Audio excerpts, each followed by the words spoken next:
On rêvait des voitures volantes il y a quelques décennies. Alors elles ne volent peut-être pas encore, mais elles roulent toutes seules. Voilà la voiture autonome de Valeo.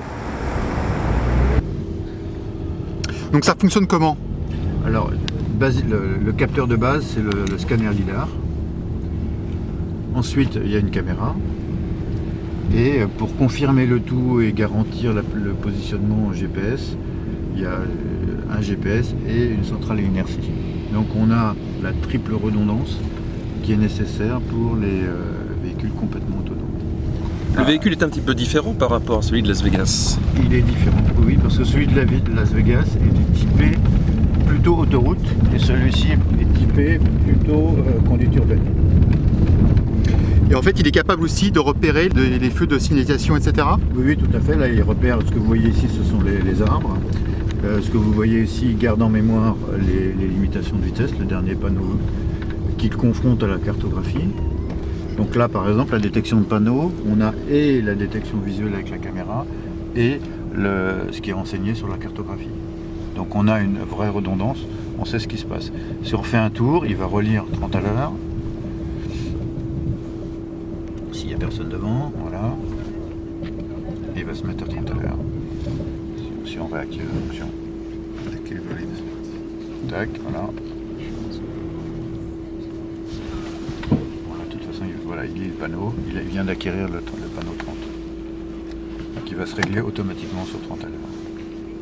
D'accord. Parce qu'il sait, en plus, comme on a la centrale inertie, il sait qu'on est dans l'enceinte là.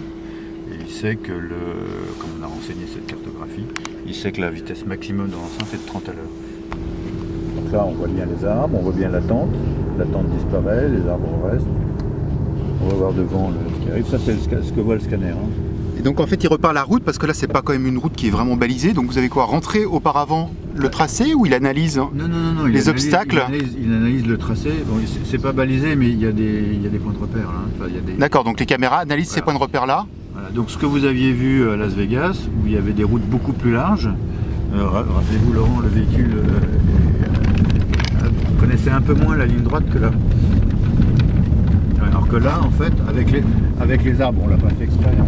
Avec les arbres, ça fait une allée. Voilà. Donc le comportement est aussi différent par pays. Hein, à Las Vegas, quand vous avez 4 ou 5 voies, enfin 2 fois 4 voies ou 2 fois 5 voies, le comportement est différent des villes européennes où les voies sont plus étroites.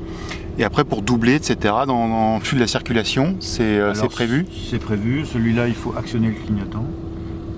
Parce que... Oui, il faut quand même une manœuvre humaine pour indiquer qu'on veut... En première étape, oui. En deuxième étape, non. Voilà. D'accord. Là, il vaut le 30 à l'heure. Impeccable. Voilà. Merci.